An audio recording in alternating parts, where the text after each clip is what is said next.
Welcome into Triple Zeros. I'm your host, Josh Buckalter. Follow me on Twitter, Josh G. Buck. Facebook page, Clocker Sports. Website, clockersports.com. And the email address, clockersports@gmail.com. And do me a favor, go ahead and hit the subscribe button on whatever you are listening to this on right now. Starting off the show, man, listen, got great news. The NBA bubble works. Well, at least so far.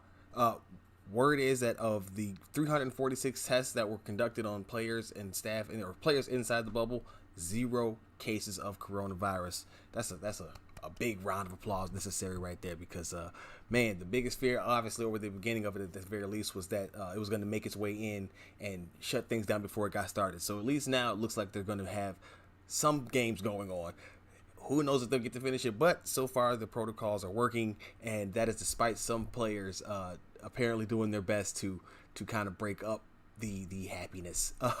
Namely, the big one has been Dwight Howard. Now, to be fair, it's been more publicity than it has substance. He's gotten warned again about not wearing his mask. We told you last time that he was snitched on. Somebody used a snitch line on him and told that he wasn't wearing his face mask. He did it again, but then he decided to go on a rant about not believing in vaccines. And I probably am overstating his calling it a rant, but he just said he doesn't believe in them.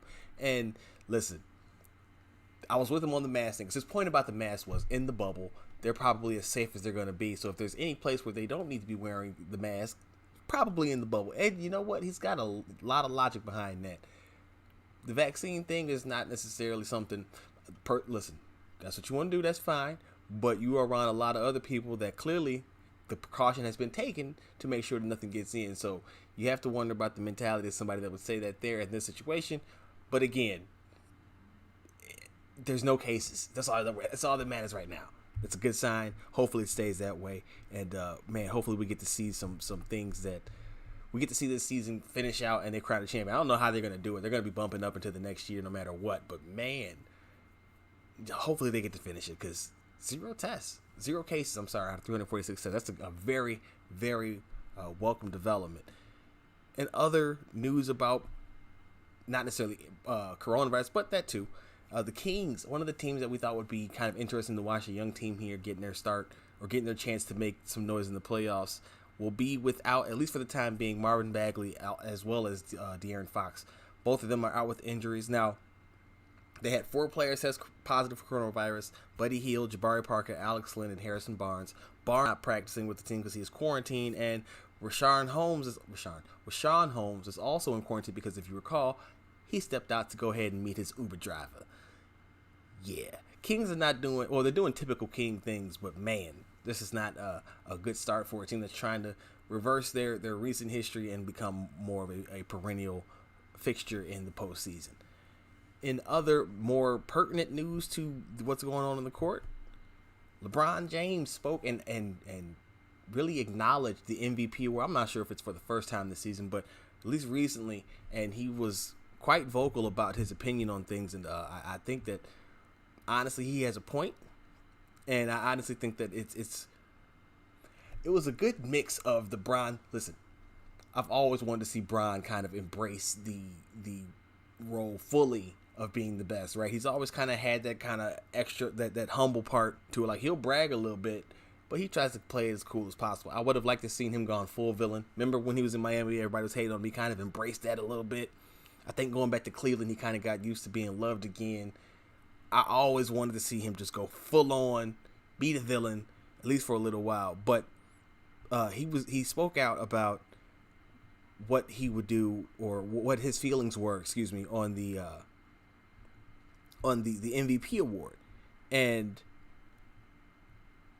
he spoke about how everybody's been talking. You know what? Here's Bron and what he had to say about that. If I could find it.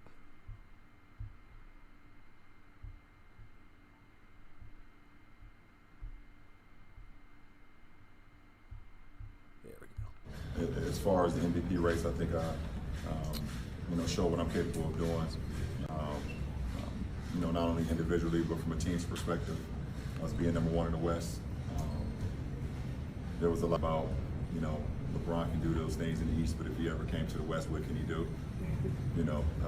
So, I heard all of that, and to be able to have our team at the top of the Western Conference and playing the way that we were playing at that time and the way I was playing, that's definitely a good feeling.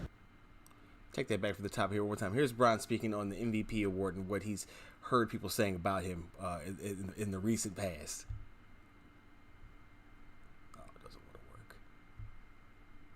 That's unfortunate.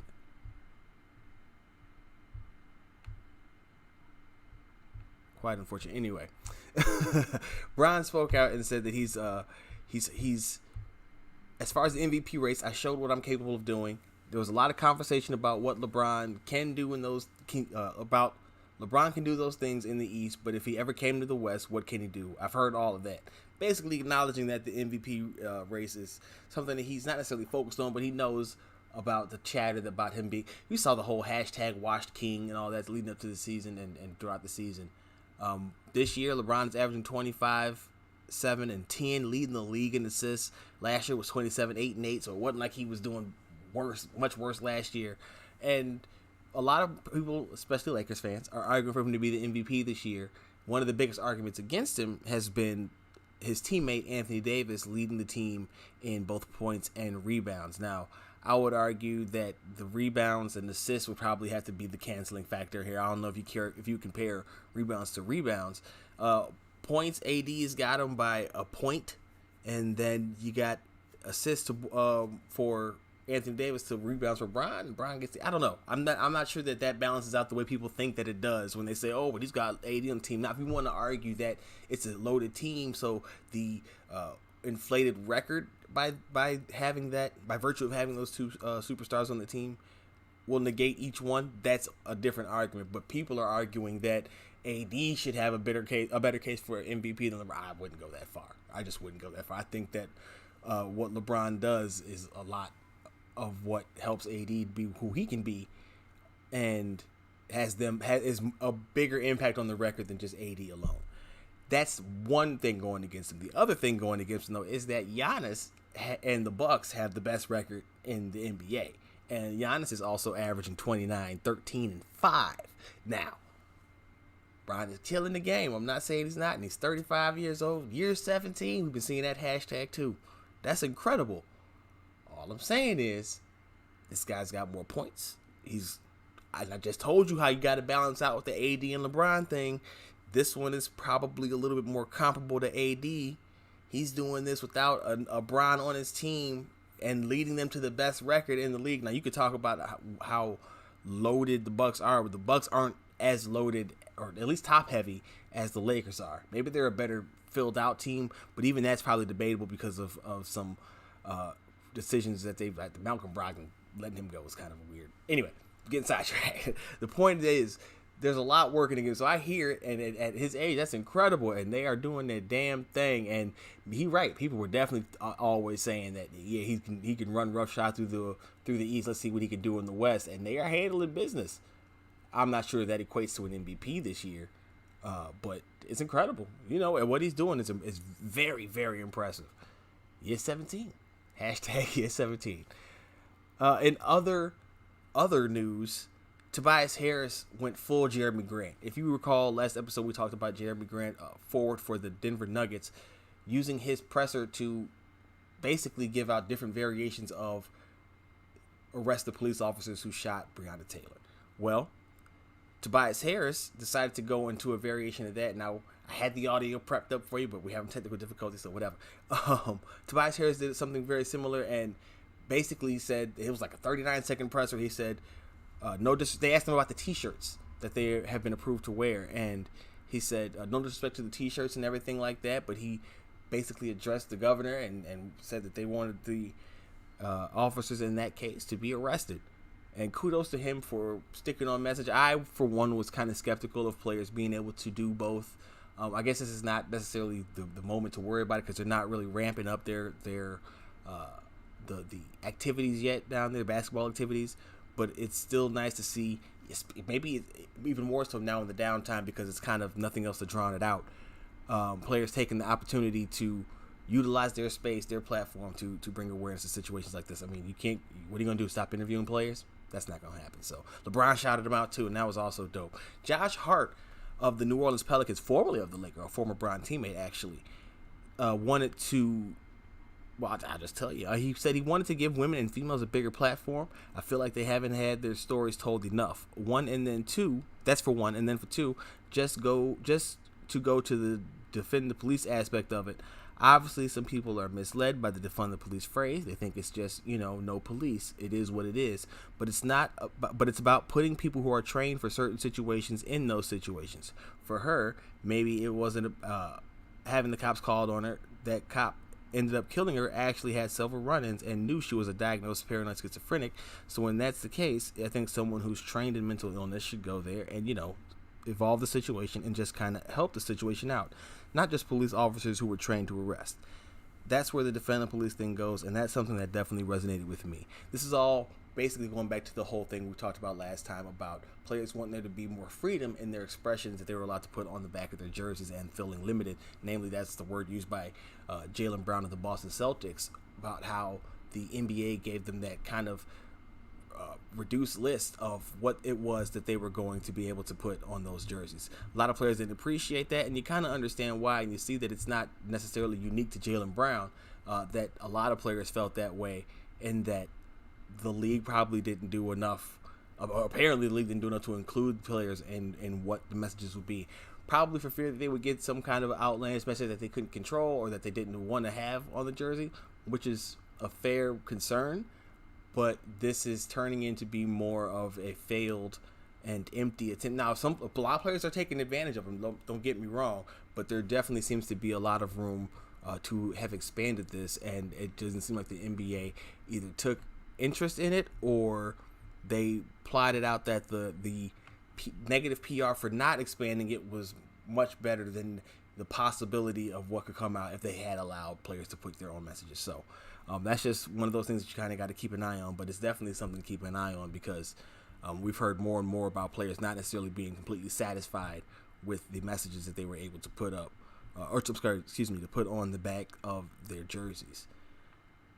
Gonna wrap up the NBA section talking about my hometown Bulls. Now, rookie center Daniel Gafford, impressive rookie, coming off the bench. He's an energy guy.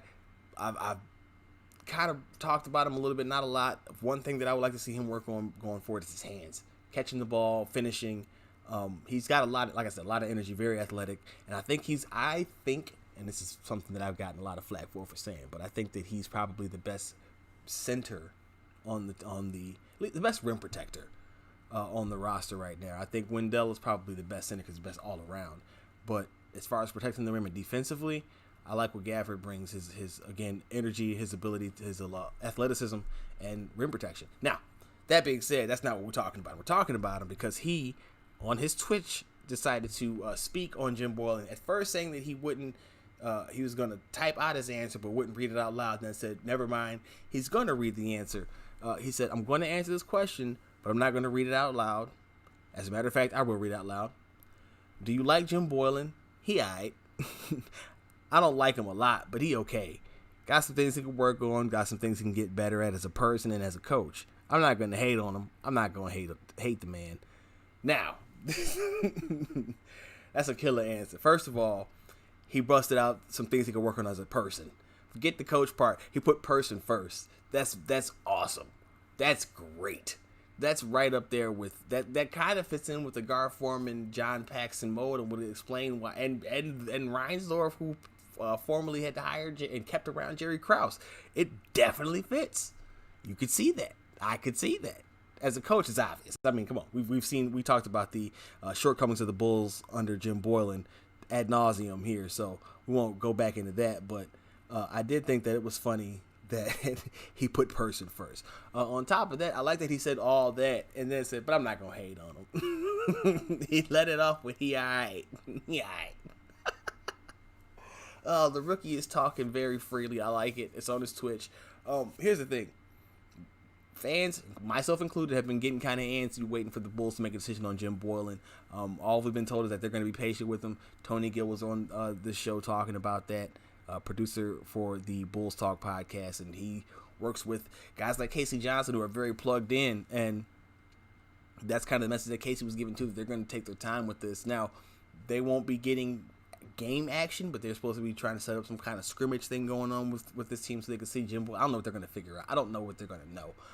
It leads me to believe that it's more likely they're waiting on a coach in the playoffs, but I feel like waiting is a game that you don't want to risk, and holding on to Boylan when everybody knows that he's gone is a risk. I just feel like they're playing the hand very dangerous to try to save a little bit of face for not wanting to run through coaches. But when you have a bad coach, holding on to a coach just seems bad, it seems worse than just running through him because you don't, just this isn't firing Tom Thibodeau. This isn't grabbing.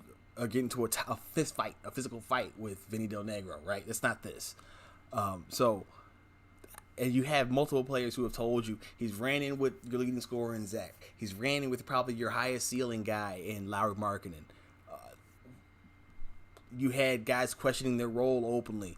You've cleaned out so much to stop here. It almost seems a bit counterproductive, but we'll see what happens going forward. Again, patience has been the word that I've been getting repeatedly from no matter where I look, no matter where I turn. It bothers me, definitely scares me, because I would like to see there be a little bit more activity, solidify it. But on the same side, what are you going to do now anyway? Not like they're gonna be able to be active in doing anything to the roster. Not that they can do anything to the roster to make significant changes. So we're kind of getting answered for moves. But this Gafford line, man, he aight. I don't like him a lot, but he okay. Got some things he can work on. Got some things he can get better at as a person and as a coach. As a person, I'm not going to hate on him.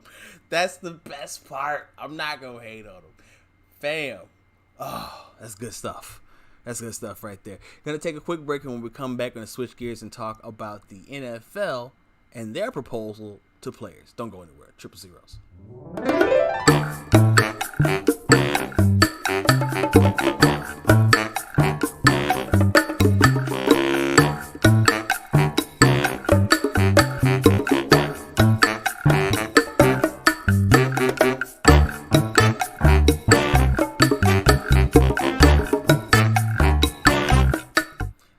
Back now on Triple Zeros and switching gears to the NFL side of things. Got bad news, people. There will not be fans at any games, at least for the foreseeable future. For one, we got official word from fans from MetLife. The Jets and Giants released a joint statement saying that they had gotten an alert or informed by Governor Phil Murphy that there would be a statewide limit of 500 people at outdoor gatherings, and that limit would also apply to NFL teams. Both teams will accordingly play games without fans. This was in line with a lot of notifications I was seeing going around on Facebook of from different locations of just teams canceling games at home, and that's just kind of on par with what we saw.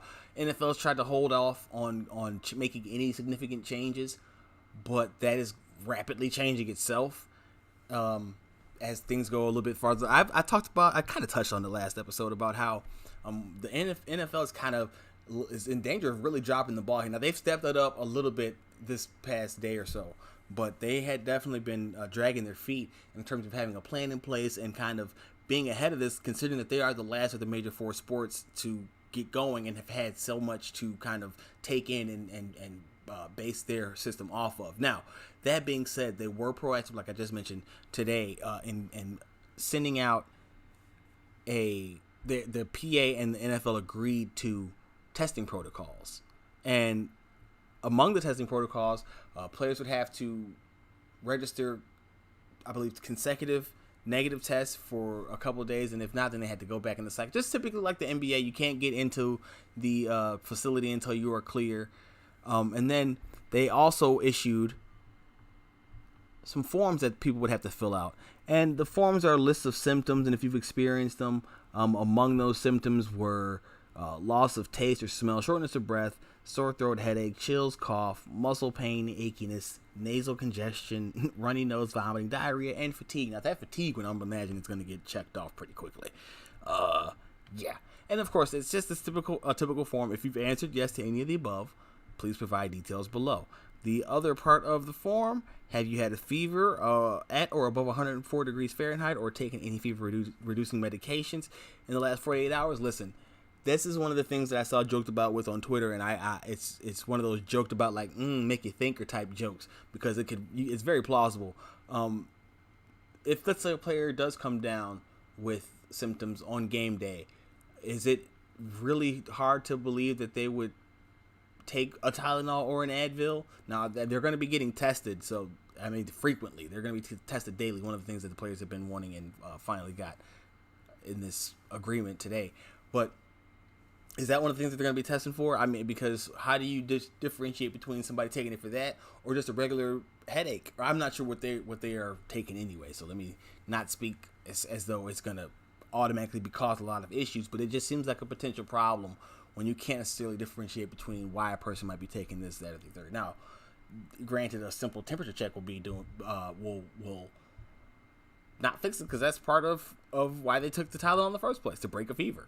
So again, they're trying to answer the question, trying to fix some of these issues, but it just seems like a possible road bump. Next question for that one was, if yes, for a fever, please provide details including temperature readings, if possible, below. Do you have any reason to believe you or anyone with whom you've had close contact may have been exposed to COVID-19 in the past 14 days? Yes or no? If you answered yes, please provide details and identity if possible. And then you want to know the approximate duration of your contact. Please list below any countries outside the U.S. in which you have spent time in the past month. If you have not left the United States within the past 30 days, please write none. It's one of those. You know what? Those questions suck the most because, like I still have to write an answer. I need to skip. My hand is tired at this point. So that's just one of that's just the form that they are going to have to be filling out, the players and staff, upon trying to get into the facilities and things of that nature once it's happening. But the other major change and the really big news, the league proposed to the Players Association 0 preseason games. Now, I wrote about this for Last Word of Pro Football a while back about how, minimum two preseason games, how a minimum of 2 preseason games could help the Bears in kind of consolidating things and kind of moving it along to get almost a perfect storm of things, right? Things are going to be bad, but you kind of get to see everything happen at the same time. Well, no preseason games is really a wrench in all of the workings, and while it will affect everybody, the Bears are going to try to be figuring out who their quarterback is going to be this season. And I find it hard to believe that this means that they won't start Trubisky, but I also find it hard to believe that this helps Trubisky in any way, shape, or form. So it's kind of a double-edged sword for him, but the fact of the matter is right now, the fact it's on the table and we know players want it, so there's going to be no preseason games. I think that's a done deal damn near. But yeah, that's not going to help him, but it helps him. And maybe that'll be the next article that I read. It's how, piggybacking off of how it helps the Bears. 0 games is a double-edged sword for Mitchell Trubisky because it likely doesn't give them reason to say Nick Foles should start over him to start off. But it doesn't give him. Now, he has been working with receivers. Video of him working out with Anthony Miller. That's been great. He's been doing it with all his pass catches, so that'll give him a leg up on things, I'm sure. But as far as getting some game reps, which we know he needs, because we've heard about how good he looked in the practice all off season last year. 202 level offense and got out there and wet the bed. So we don't need to hear any more of that. We don't need any more of him going up against the air. We need to see him in game action, and unfortunately, it looks like that's not going to happen this year. So while it will help him because there won't be any incentive to put or any logic behind starting Nick Foles over him right away, you're probably going to end up seeing Foles anyway because I just don't see how this is going to make Mitch Trubisky look any better or prepare him at all to do any better this season as opposed to last. So, yeah. That hurts, man. That's a hurtful one. Antonio Brown tweeting out that he is done with football again. In a pair of tweets, he tweeted that is it time to walk away? I've done everything in the game at this point. The risk is greater than the reward. And another tweet, thank you to everyone who's been part of this journey. I sincerely thank you for everything. Life goes on. 84. I came, I saw, I conquered. Mission complete. Call God. These are, oddly enough, some of his more lucid tweets. But this is also kind of, this is him trying to save face. Hasn't been much interest outside of a workout with the Saints. The Buccaneers flat out said they didn't want him there. With Brady gone, it's not likely he was going to end up in New England. Seattle had been kicking the tires, but nothing came of that. And he's still dealing with some legal issues and is facing discipline from the NFL. So it's possible that he wasn't going to play anyway. So this could be saving face that way because it's either way. It's been a while, and what an unceremonious way for somebody so talented to go out if this is the way that he goes out. But again, like I said, those are some of his more lucid tweets, so I'm not mad at him. At least he didn't go off on a wild tangent trying to make a point because he felt he was done dirty. Because that's been one of the things that has really been a concern for him, is that when he perceives that things aren't going his way or he's getting a raw deal, he definitely lets it be known. In other news, the Washington football team almost slipped up. The Washington football team has hired a chief marketing officer. They brought back their former chief marketing officer, Terry Bateman, in the same role Monday to oversee what it called, in a news release, its name change and branding process. He was originally hired by the Washington, I almost did it again, in the same role in 2006. The role was filled by Brian LaFemina. I always mess that name up too. I tried to get it early before I came on, and I still did it. Brian LaFemina briefly had it in 2018, but he ended up leaving later that year. Bateman had been advising owner Dan Snyder, but he will now get an official title of Executive Vice President and Chief Marketing Officer. So this is amidst the name change is happening while the owners are trying to sell, minority owners are trying to sell, while there's a scandal going on of sexual harassment about 15 women making accusations. This is what you call the cluster F going on for the Washington football team, and it seems like there's not really an end right now. The name is the closest thing, and they're trying to work on that one, and I know that they want that. They need some kind of positive spin. And one of the things that I was told to look out for, I saw this while scrolling through, and it makes a lot of sense because I think the leader in the clubhouse now is Washington Red Tails, but it's that it's going to be a very patriotic name to kind of offset a lot of the other negativity, because they not only want to get rid of the racist name, right? They want to try to go above and beyond to prove that all these bad things, this negative imagery going on with the organization, it's not just that. You'd be surprised, and actually, there's an article for Clocker Sports written by one of our own, Will Clark, talked about what's in the name, and basically explained how it's supposed to incite, how it's supposed to make you feel inspired, and how a lot of names don't do that because they weren't thought out properly. So go check that out. Actually, it's a oldie but a goodie. Yeah, Washington knows it's on the move, and we're going to close out with some more hurt, more. Local news. ESPN, and what has seemingly become a routine for them, is dunking on my Bears again. Now, this is part of their power rankings that they've been doing all this whole downtime. This one focused on the future of organizations, and let me tell you, man, somebody in Chicago peed in the cornflakes of all these people over at ESPN, because they just keep on giving us the most bleak of outlooks. Now, granted, the average fan might probably give you the same one, but that's not the point. It's not what we're talking about. This is the national scale, and I think that's what makes it bad, is that they kind of see everything that we're seeing, and it's not as far off base as a lot of us are being told by the super fans that refuse to see any of the negative things that are going on. So they had and I got this article from NBCSports.com because it was originally on ESPN Plus, but this is where I found it. It was from NBCSportsChicago.com. And so here are 4 of their analysts: Field Yates, Louis Riddick, Jeremy Fowler, and Seth Walder. Field Yates being ranked this low, the Bears, who got a 68, because it was graded like a term paper, 100 to 100 being an A, 80 being B, so you get it. 68 for the Bears. They being ranked this low is not a reflection of where the team probably will finish in 2020. There's enough reason to think Chicago can hang around for a while in the NFC North with good quarterback play, but a reflection of some recent major personnel decisions. GM Ryan Pace handpicked Trubisky, has been heavy-handed at times in free agency. Jimmy Graham is a recent example, and mortgaged much draft capital for a win-now approach. Read about that. Louis Riddick, who supposedly is connected with Matt Nagy, as the article points out. Many things are in place in Chicago: solid coaching staff, strong defense, improved skill position players, and an O-line that has some good pieces to improve. But the QB competition will decide the fate of this franchise both short and long term. I happen to believe that it has to be Foles this time in the Windy City, or there could be major changes on the horizon. is Riddick trying to give us a little bit of an insight to Matt Nagy's mind, and that Nagy's kind of pushing for it to be false because he knows Trubisky's not the guy? I've said for a while now that one of the big issues is that they brought in a coach who didn't get the shot for his quarterback. That's always a bad sign to me. It's very rare, especially when that quarterback is trying to develop, right? If you're going to switch him over, let it be a quarterback who's already had a chance to kind of become who he is and can adapt to those kind of things. A lot of these young guys can't even get used to the first set. You're trying to bring in another one that's more complicated, admittedly, by the coach who's trying to install it. So it was bad luck. I move on.